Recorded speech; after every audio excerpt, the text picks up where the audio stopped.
Amigos, ¿cómo están? Bienvenidos al episodio número 10 de Humanidad 2.0. Como siempre, yo soy su host y anfitrión, Oscar Quiroz, y estoy muy contento de que puedan acompañarnos en un episodio más. Esta vez la conversación que tuve para el episodio fue con el doctor Marcos Félix, quien es un oncólogo pediatra. Es también maestro y candidato a doctor en Ciencias de la Educación y ahorita mismo está trabajando en el Centro Médico Nacional La Raza, que es del IMSS y que es muy famoso sobre todo por sus temas de oncología, y también está en el Hospital Pediátrico Moctezuma, también aquí en la Ciudad de México. Es también profesor de tiempo completo en la Universidad de Anáhuac, México, donde imparte varias materias de la Facultad de Ciencias de la Salud. La entrevista que tuve con él esta vez se centró en conocer de primera mano cómo es tratar todos los días con niños que tienen una enfermedad terminal. También nos ayudó a definir los síntomas que existen en los tipos de cáncer más común en los niños. También platicamos un poquito sobre cómo ha evolucionado el diagnóstico y el tratamiento del cáncer en los últimos años. El riesgo que existe también por la desensibilización de un médico al estar tratando tan constantemente con personas con enfermedad terminal, y el mediático y muy conocido ya desabasto de medicinas, que si no saben, aquí en México últimamente ha habido muchas protestas y hasta ha sido un tema muy político el desabasto justo de las medicinas para niños con cáncer en nuestro país. Pues nada, la verdad es que la conversación estuvo súper interesante y los dejo entonces con el doctor Marcos Félix. Doctor Félix, ¿cómo está? Bienvenido a Humanidad 2.0. Qué gusto tenerlo aquí con nosotros. ¿Qué tal? Buen día. Muchas gracias. Al contrario, gracias por la invitación. Es un placer, es un honor para mí. Qué gusto, qué gusto. Oiga, doctor Félix, a ver, me gustaría empezar como por un lugar que irnos a lo mejor un poquito de atrás de años en su historia, ¿no? Ajá. Y que nos platicara por qué decidió irse por esta rama de la medicina, ¿no? Porque habiendo, sobre todo en medicina, que hay tantas ramas y tantas especializaciones que puede tomar un doctor, ¿por qué usted se fue por cáncer infantil? ¿Qué fue lo que lo motivó, le llamó la atención? Fíjate, tendría que regresar un poco a cuando estudié pediatría, porque esto ni siquiera viene de cuando estudié medicina. Cuando yo estudié pediatría tenía un gran maestro de hematología que en el hospital donde yo estudié pediatría se encargaba de ver y de acompañar a los niños con leucemia. Y él me enseñó mucho de los secretos del cáncer, hablando de la leucemia, pero también me enseñó mucho de cómo ver a los niños que cursan con estos padecimientos, y creo que de ahí nació mi interés y esta posibilidad de acompañar de una forma más integral a los niños y niñas que sufren cáncer. Creo que de ahí nace mi gusto por estudiar la oncología pediátrica. Ok, entonces primero fue pediatría y luego ya se especializó en oncología. Así es, así es. ¿Hace cuánto tiempo fue eso? Mira, yo estudié pediatría más o menos del año 2002 al 2006, allá en León, Guanajuato. Aunque un año fue en Morelia, mi primer año, y oncología lo estudié del 2006 al 2008 aquí en la Ciudad de México, en el Hospital Infantil de México, Federico Gómez. Ok, buenísimo. Oye, y quiero que tal vez para las personas que a lo mejor no han tenido algún acercamiento al cáncer, ¿no? A lo mejor nada más lo escuchas que es una enfermedad súper grave, que si te da es probable que, hay una alta posibilidad de que mueras, ¿no? Porque es una enfermedad terminal. Me gustaría que nos explicara, a lo mejor de la forma más básica posible, qué es el cáncer, y sobre todo a lo mejor usted que lo ve, me imagino que tiene que tener alguna definición un poco sencilla, porque ¿cómo le explicas el cáncer a un niño, ¿no? Mira, una gran pregunta es cómo intentas llegar a esta comunicación con los pacientes pequeños, con los niños y con las niñas, ¿sí? Y la primera es entender que todas las células tienen una información. Esa información le sirve a la célula para saber qué tiene que hacer y qué no tiene que hacer. Es como sus indicaciones o sus órdenes. Eso está en los genes. Entonces, lo primero que pasa con una célula que se convierte a célula maligna o cancerígena es que esa información se cambia y entonces deja de hacer lo que tiene que hacer y se comporta de una manera rebelde. Ya no se detiene en cuanto al crecimiento de su tamaño ni en cuanto al crecimiento del número de células. Y desafortunadamente, cuando incrementan mucho este número de células, se convierten en un tumor, que si empieza a crecer de forma desmedida, empieza a crecer en otros lugares, se llama tumor maligno. Entonces, si podemos considerar al cáncer un grupo de enfermedades, ¿sí? Tenemos que considerar ese cáncer a ese grupo de enfermedades con una característica: la rebeldía y la independencia. El cuerpo es una serie de comunicaciones y de equilibrios perfectos. Y el cáncer es esa imperfección. Cuando yo hago lo que quiero, crezco lo que quiero, me voy a donde quiero, pero además pierdo las funciones. Por ejemplo, un tumor en el riñón, ¿sí? Las células malignas, ¿sí? Son células del riñón que se mutaron, que se modificaron, que están creciendo en el riñón, pero ya no sirven para filtrar la orina, para ayudarnos a sacar estos desechos que salen por la orina. Entonces, el cáncer es rebeldía, el cáncer es independencia y desafortunadamente al crecer de una forma descontrolada, comprime otros órganos importantes o se mete en órganos vitales como es el pulmón, como es el cerebro, y eso nos lleva en muchas ocasiones a que el paciente sufra complicaciones que lo lleven, como tú bien dijiste, a la muerte. ¿Y cuál es, a lo mejor hablando como de posibles causas, ¿no? Porque a lo mejor como que en un adulto, entre comillas, lo puedes entender un poquito más, ¿no? Porque, no sé, a lo mejor fuma o toma o está expuesto a muchísimas más cosas durante muchísimos más años en las que a lo mejor pudo haber existido a lo mejor como una causa para que existiera este cáncer, ¿no? En un niño que, pues, voy a decirlo así, su cuerpo es relativamente nuevo, sus células son relativamente muy jóvenes todavía. ¿Podemos hablar de alguna causa a lo mejor que predomine en por qué existe esta enfermedad? Desafortunadamente no hay una causa específica. En el cáncer en niños le podemos llamar multifactorial. Pueden ser una serie de eventos relacionados, por ejemplo, alguna exposición a algún virus. Tenemos informes específicos acerca, por ejemplo, un virus que se llama Epstein-Barr, que en algunas ocasiones llega a acercar al paciente a un factor de riesgo para que desarrolle un tumor maligno. Pero una causa específica, como puede ser exposición a ciertos virus, como bien decías, exposición al cigarro, estamos hablando de una exposición de muchísimos años. Estamos hablando de 5, 10, 15 años de exposición para que ese factor lleve al paciente adulto a cáncer. En niños es muy difícil encontrar una causa, por eso le llamamos multifactoriales. Algunos tumores tienden a ser hereditarios. ¿Qué significa? Que hay cierta información genética que los papás transmiten a sus hijos y pueden desarrollar un tumor, pero son las menos de las causas. Estamos hablando de probablemente menos del 5 o del 3% que sean factores heredables. Quiere decir que el papá o la mamá se los transmitió al hijo. Son muy pocos los factores que podemos relacionar específicamente con que aparezca un tumor en un niño o en una niña. Ya. ¿Cuál es el tipo de cáncer más común que existe en los niños? Y sobre todo saber cuál es el más común en los adultos y a ver si existe alguna diferencia ahí. Bien, sí existe una gran diferencia entre los tumores de los niños y los adultos. Tengo que empezar que el cáncer más frecuente en pediatría es la leucemia aguda sobre todo. Hay dos grandes grupos de leucemias, una se llaman leucemias agudas, es el cáncer que nace en la médula ósea y se expresa en la sangre. Más o menos de 100 niños con cáncer, entre 35 y 40 tendrán leucemia. ¿De acuerdo? De ahí le siguen los tumores del cerebro, del sistema nervioso central, así le llamamos, y de ahí los tumores de los ganglios que se llaman linfomas. Esos son los 3 tumores más frecuentes en pediatría.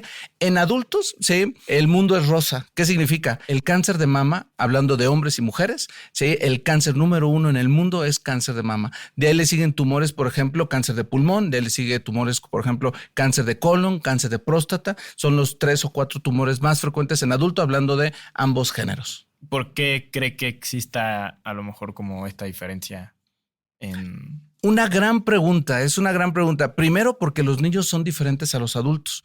Los tumores que se manifiestan en los niños son tumores de un comportamiento diferente. Los niños son pacientes que tienen sus órganos en crecimiento, en desarrollo, en diferenciación, apenas están alcanzando como cierta madurez.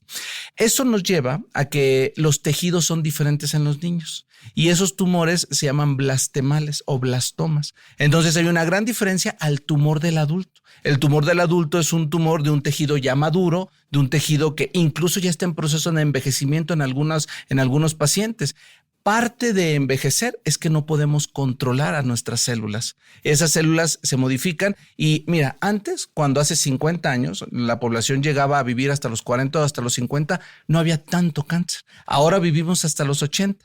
Hay más posibilidades de que nuestros tejidos maduros lleguen a desarrollar un tumor maligno porque no podemos controlar la forma en que las células tienen que estar trabajando. Esa falta de vigilancia se da con la adultez o con la tercera edad o voy a decirlo directamente, con la vejez. No podemos controlar los tumores a ciertas edades. Nuestras células están cambiando y son rebeldes. Entonces, hay una gran diferencia entre los tumores de los niños, que son de tejido que apenas está madurando, ¿sí? O tumores de los adultos, que ya son órganos maduros, órganos que incluso han padecido mucha exposición al sol, mucha exposición al ambiente, por ejemplo, al cigarro, a los virus, y eso hace que se enfermen esos tejidos de forma diferente. Ok, qué interesante. ¿Y existe alguna diferencia ya en el tratamiento? ¿Cómo tratas a un niño y cómo tratas a un adulto? En general, ambos pacientes, hablando de adultos y de niños, reciben más o menos los mismos tratamientos. ¿Por qué me refiero a más o menos? Hay 3 grandes formas de tratar a los tumores malignos, a nuestros pacientes que tienen tumores malignos. La primera es con cirugía, intentar operar el tumor. Hay tumores que no se pueden operar, por ejemplo, los pacientes con leucemia, ¿sí? No son operables. Claro, está en todo el cuerpo. Exacto, está en todo el cuerpo. Entonces, para eso también tenemos quimioterapia, que son medicamentos que pueden ser administrados por la vena o tomados, ¿sí? Y tenemos la radioterapia, que son ondas de aparatos muy especiales que se llaman aceleradores lineales, que dan mucha energía en un lugar específico. Entonces, son las 3 grandes modalidades que hay para tratar los tumores malignos. Y los niños y los adultos las comparten, pueden recibirlas ambos. Ya, ok. Ya sé que justo ahorita decíamos que a lo mejor como que no existían o era difícil determinar las causas por las que un niño o un adulto llegaba a tener cáncer, ¿no? Pero podemos saber a lo mejor si en los niños existen síntomas, o sea, no sé, a lo mejor para si algún papá o mamá nos está escuchando que tenga niños, pequeños adolescentes, que pueda como ver los primeros inicios de un cáncer en su hijo o cómo se puede diferenciar a lo mejor de una enfermedad común. Fíjate, acabas de dar en el clavo de una cosa muy importante y que también es una diferencia entre el cáncer de los niños y los adultos. El cáncer en los adultos se puede prevenir. ¿Sí? Hay formas de prevenirlo. Por ejemplo, vacunación contra ciertos virus, y ahí estoy incluyendo vacunación contra VPH, vacunación contra virus de la hepatitis, la disminución del peso, el dejar de tomar, son factores que disminuyen 30 o 40% la probabilidad de que un paciente desarrolle un tumor maligno adulto. Uh-huh. ¿Sí? Entonces hay esa forma de prevenirlo. En los adultos también existe una cosa que se llama tamizaje. Tamizaje significa tomar pruebas, aunque el paciente esté sano, para ver si no tiene un tumor maligno, y se aplica para ciertas patologías como cáncer de mama, cáncer de próstata o cáncer de cervix. Entonces hay ciertas Papa Nicolau o mastografía que nos pueden ayudar.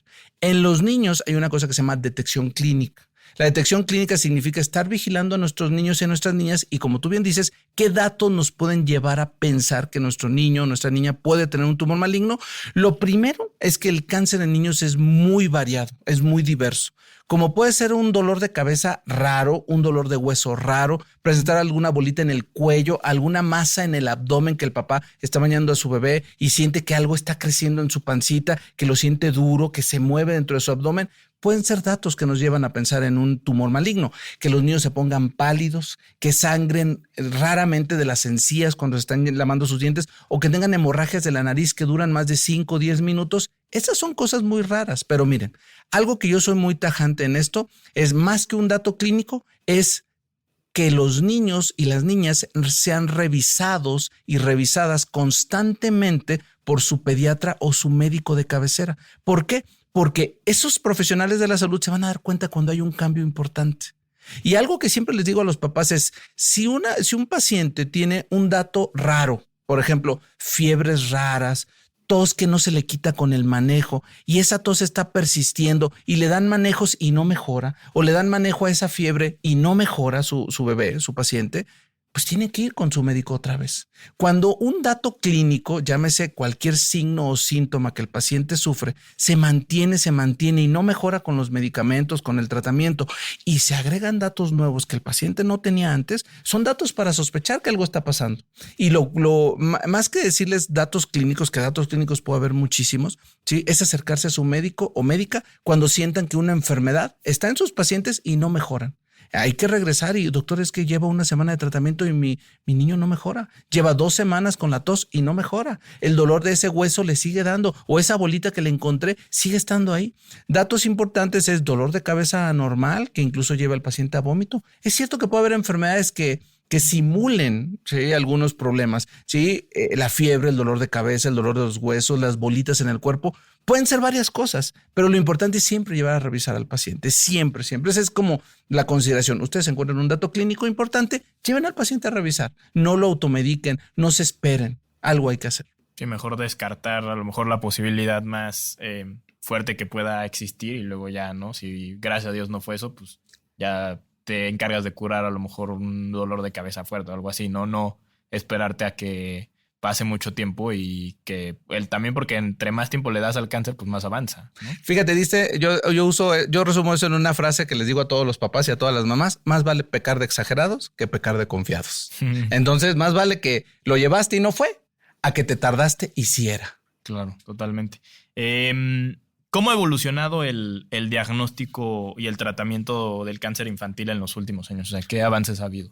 El cáncer, hay una nueva rama de la medicina que se llama medicina de precisión. En la medicina de precisión, uno intenta encontrar el mejor medicamento para una enfermedad, pero sobre todo para una persona, para un paciente en específico. Cuando hablamos de cáncer, se intenta hacer esta medicina de precisión todo el tiempo. ¿A qué me refiero? Cuando un paciente tiene un tumor maligno y se extrae un pedacito de ese tumor, que le llamamos biopsia a eso, y esa biopsia nos dice qué tipo de tumor tiene, no solo necesitamos ver el tipo de tumor, necesitamos ver qué genes están anormales, qué genes están alterados. Y en ese contexto, ¿sí?, buscar qué daños tiene, qué mutaciones tiene para que ese cáncer haya llegado a manifestarse, a producirse, a reproducirse, ¿sí? Es cuando llamamos la verdadera medicina de precisión. Los avances más importantes tienen que ver con descubrir qué genes están alterados en qué tumores de qué pacientes. Y eso nos lleva a dar unas quimioterapias y unos tratamientos muy específicos. Eso se llaman quimioterapia o tratamientos moleculares o terapias blanco. Y es que a ese tumor en específico de ese paciente le doy un medicamento que le va a ayudar, además de su quimioterapia normal, común y corriente, esta que conocemos, que provoca vómito, que provoca que se caiga el pelo, que disminuye las defensas. Además de eso, damos terapias blanco. Entonces, si tú me dices a dónde hemos llegado, a intentar conocer el alma del cáncer. Y esa alma del cáncer está en los genes que están dañados o mutados. Cuando sabemos eso, podemos dar no solamente mejores tratamientos, sino diagnósticos más precisos y saber cómo le va a ir a nuestro paciente de forma muchísimo más exacta. Claro, qué interesante. Sí, justo hace no mucho escuché un amigo que se hizo un examen como genético en el que ya te determinaba tanto a qué enfermedades a lo mejor podría ser más propenso por genética tal vez, y también qué tratamientos o medicinas como que hacían más efecto o menos efecto en ti, ¿no? Entonces, muy interesante también todo lo que a través de la genética se puede lograr ya en un tratamiento de una persona, ¿no? Es que te voy a decir algo bien importante con lo que acabas de decir. Somos lo que nuestros genes expresan.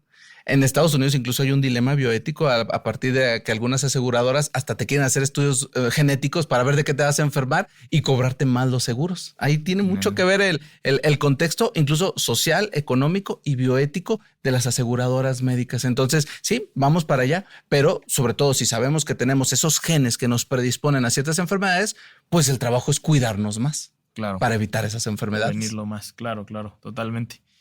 ¿Cuántos casos de cáncer infantil ve al mes, doctor Félix? Bueno, es que tendría que decirte que es muy variado. En el hospital donde trabajo entre semana, que es el Centro Médico La Raza, somos un grupo de casi 14 oncólogos y oncólogas pediatras y ahí tratamos un aproximado de 200 a 220 pacientes nuevos cada año.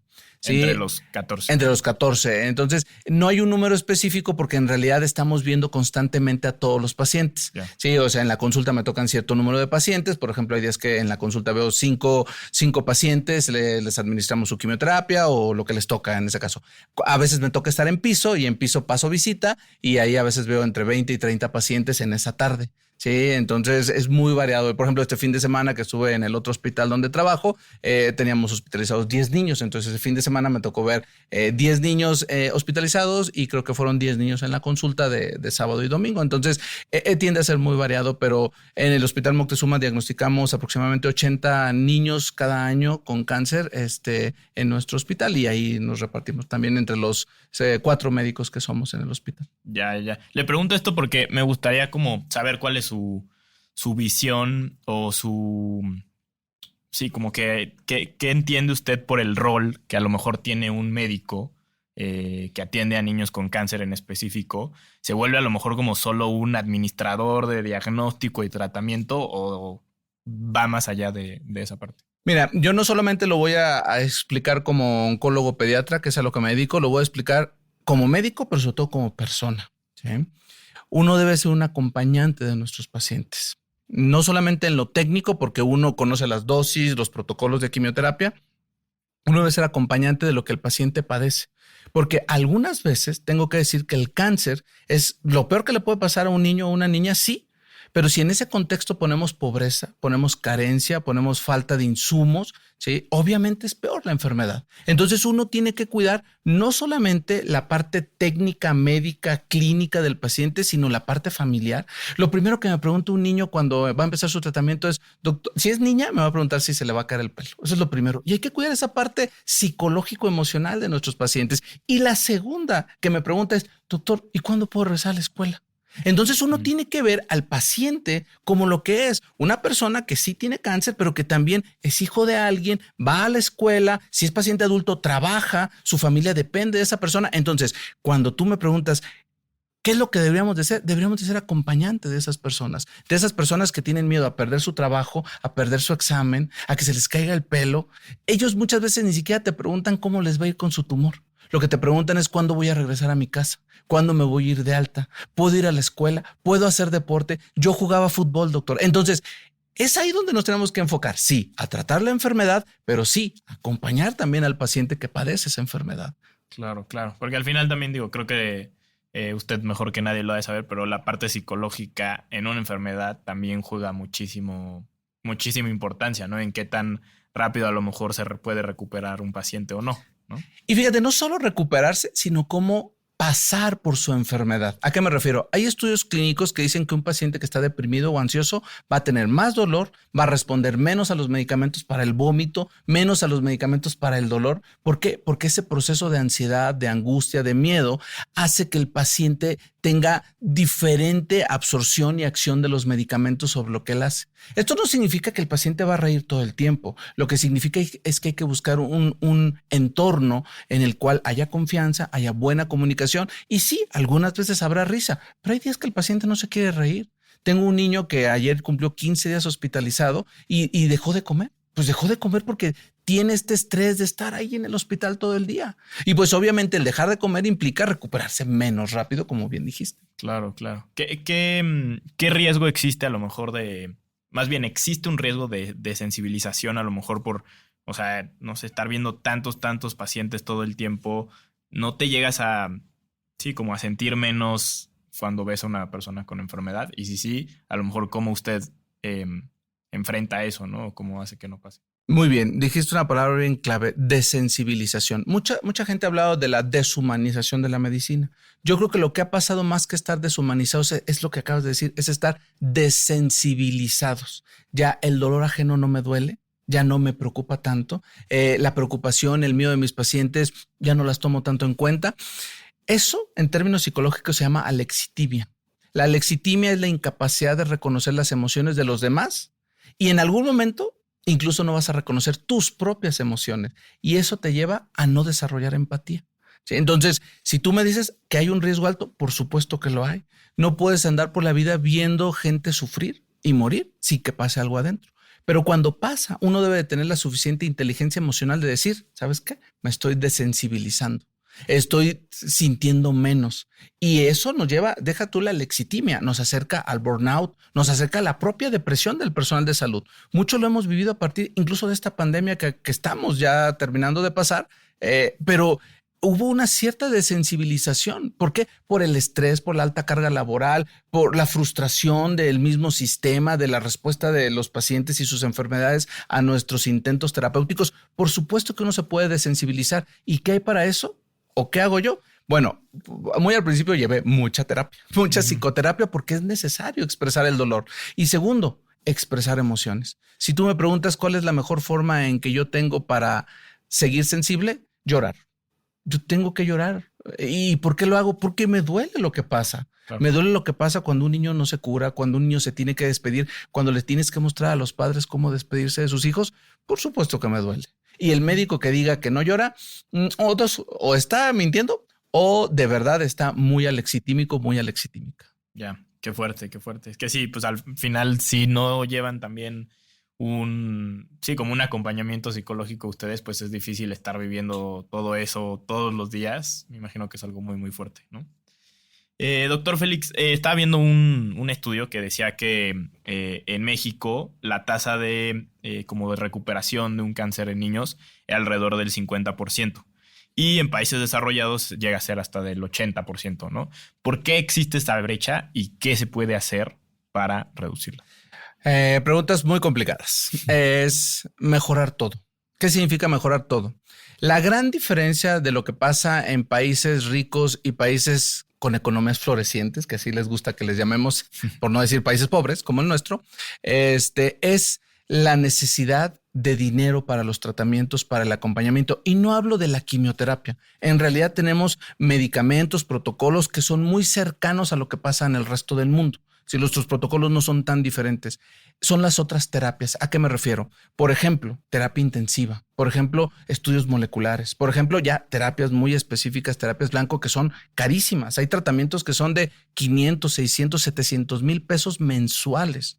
Obviamente, muchos de esos protocolos no se pueden pagar o no han llegado a nuestro país. También tengo que ser honesto en eso. Hay terapias moleculares que por desarrollo del proceso dentro del sistema de salud no han llegado a nuestro país. Eso es uno. Y lo segundo, los apoyos. En Estados Unidos pasa algo y toda la gente va a donar sangre para los heridos. Ya ves que hay estas cosas como tiroteos, cosas así. En México hay sangre porque te obligan a llevarla. No tenemos esta conciencia social, una cultura, lo acabas de decir, de ayudar al prójimo aunque no me lo pidan. Alguien que va y dona un poco de su sangre le está salvando la vida a un niño o a una niña ese día. ¿Por qué? Porque necesitamos muchas esas transfusiones. Lo que hacen las fundaciones, ¿sí? En nuestra misma universidad, fundaciones como Vuela hacen maravillas en nuestro hospital. Porque lo que nuestro hospital no puede conseguir, ellos nos ayudan a conseguir. ¿Qué hace esa fundación? Nos ayuda, por ejemplo, con compra de medicamentos, con acompañamiento a los niños, incluso hasta con cosas tan básicas como hacerles un carnet donde les dan puntitos y esos puntitos los juntan para darles un regalo. Eso hace que el niño tenga ilusión de ir por su quimioterapia. Aunque es horrible ir a que te piquen y que te pongan un medicamento que te hace vomitar, ellos al menos van con la ilusión de un punto. Eso es la verdadera responsabilidad social, cuando hacemos que algo malo tenga algo de bueno. Y que eso además lleve al niño a, no voy a decir disfrutar, nadie disfruta una quimio, pero al menos tiene una ilusión diferente. No solamente se va a curar, sino que además, sí, Fundación Vuela lo va a llevar a un parque o cosas de ese tipo. Y la verdad que ese tipo de esfuerzos de las personas, de la sociedad civil, ayudan mucho a que un paciente, lejos de curarse o no, se sienta acompañado, que a alguien le importa lo que está pasando. Yo muchas veces en algunas de mis redes subo algunas de las cosas buenas que pasan con los niños para que recordemos lo bueno que es estar acá afuera y estar sanos. Ya, claro, totalmente. Creo que, siguiendo en línea como de este tema, últimamente, los últimos 3, 4 años ha sonado mucho esto del desabasto de medicinas, ¿no? Uh-huh. Y me río porque a lo mejor puede ser un tema pues, político o sí, de partidos, puede ser tal vez, ¿no? Pero me gustaría, usted que lo vive en carne propia y de una forma tan cercana, ¿existe este desabasto de medicinas o es más lo que se ve en las noticias o qué está pasando realmente con eso? Mira, tengo que decir que hay medicamentos que a nivel mundial están en desabasto. Okay. ¿Por qué?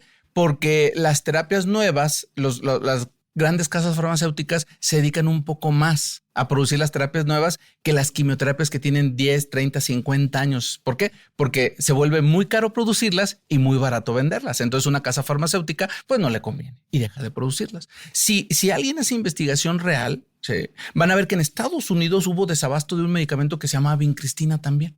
Y sí es cierto que ni voy a hablar bien ni mal de la política de México. Sí, que tiene un contexto económico de planeación en el cual no me voy a meter porque yo no me dedico a eso. Lo que sí te puedo decir es que sí hay ciertos medicamentos que no solo en México, sino en el mundo han hecho falta. Y es mucho por la producción de los mismos medicamentos, la distribución. Más que hagan falta es que no vemos o no planeamos esa buena distribución. Y no es un contexto político. A veces esto sobrepasa nuestras fronteras.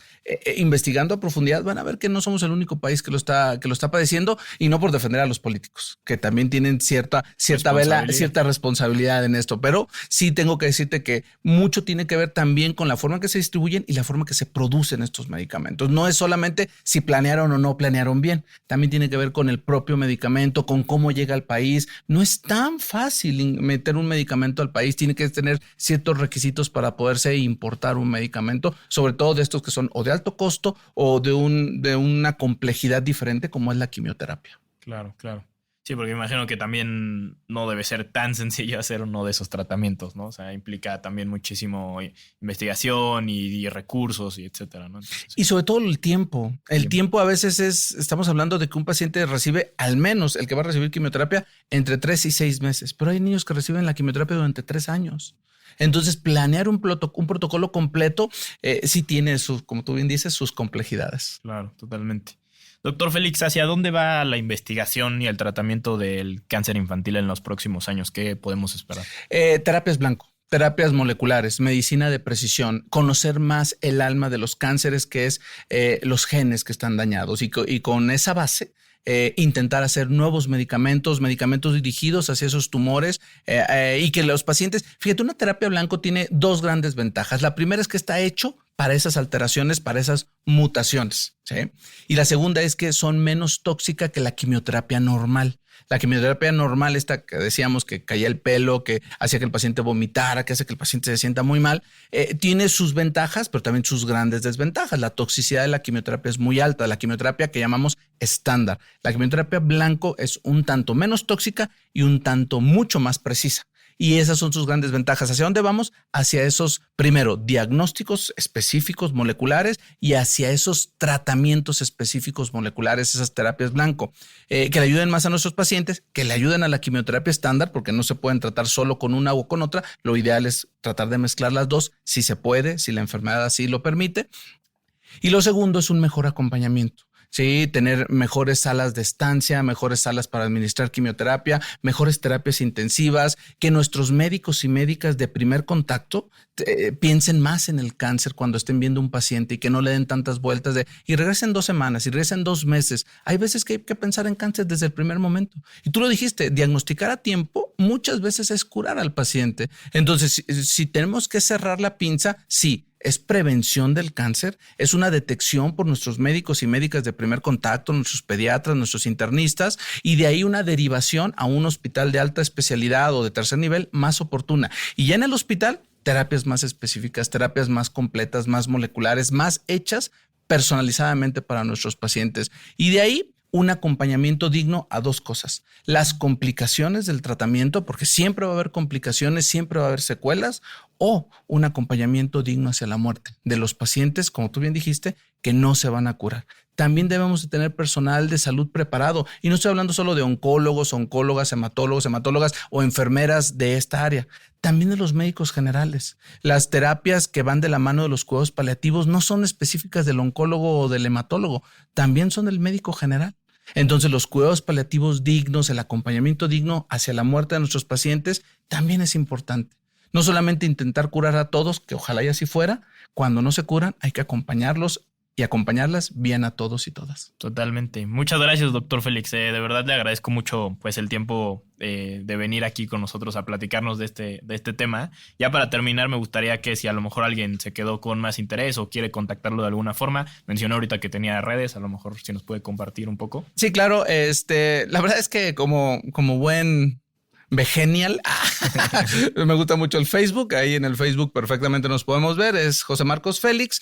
No recuerdo ahorita el Twitter y el Instagram, pero es algo similar. Es José Marcos Félix. Pero donde estoy muy activo y comparto historias de los pacientes y cosas para reflexionar acerca incluso de lo que los niños nos comparten, lo que las niñas nos regalan a la hora de ver sus tratamientos y su estancia en el hospital. Lo hago ahí para un tanto conmemorar su esfuerzo y tratar de acompañarlos más dignamente. Perfecto. Y si alguien a lo mejor quisiera también consultarlo para una atención médica, ¿también lo puede hacer a través de ahí? ¿O cómo? Sí, lo puedo hacer a través de ahí o escribirme directo a mi correo, que es mfelixe@hotmail.com.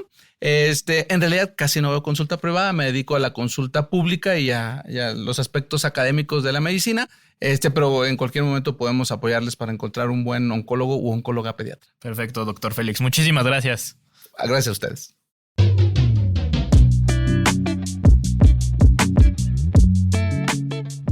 La conversación con el doctor Félix, la verdad es que me ha abierto mucho los ojos a la realidad que viven, pues sí, todo el personal de salud y los familiares y los niños con cáncer aquí en México y en todo el mundo. Creo que, como bien dice el doctor, en el cáncer la prevención temprana pues siempre puede significar la diferencia entre la vida y la muerte, y justo creo que espacios como este permiten pues seguir haciendo conciencia de la importancia de hacer diagnósticos oportunos para salvar la vida pues de los niños. Gracias por haber llegado al final de este episodio. Si te gustó, no te olvides de compartirlo y ponerle ahí las 5 estrellitas en Spotify. Y recuerda que también puedes seguirnos en Instagram. Estamos como Bioética para Todos, y mi Instagram personal es @OscarQuiroz, Quiroz con Z. Gracias otra vez, les mando un fuerte abrazo, nos vemos en el próximo episodio. Chao.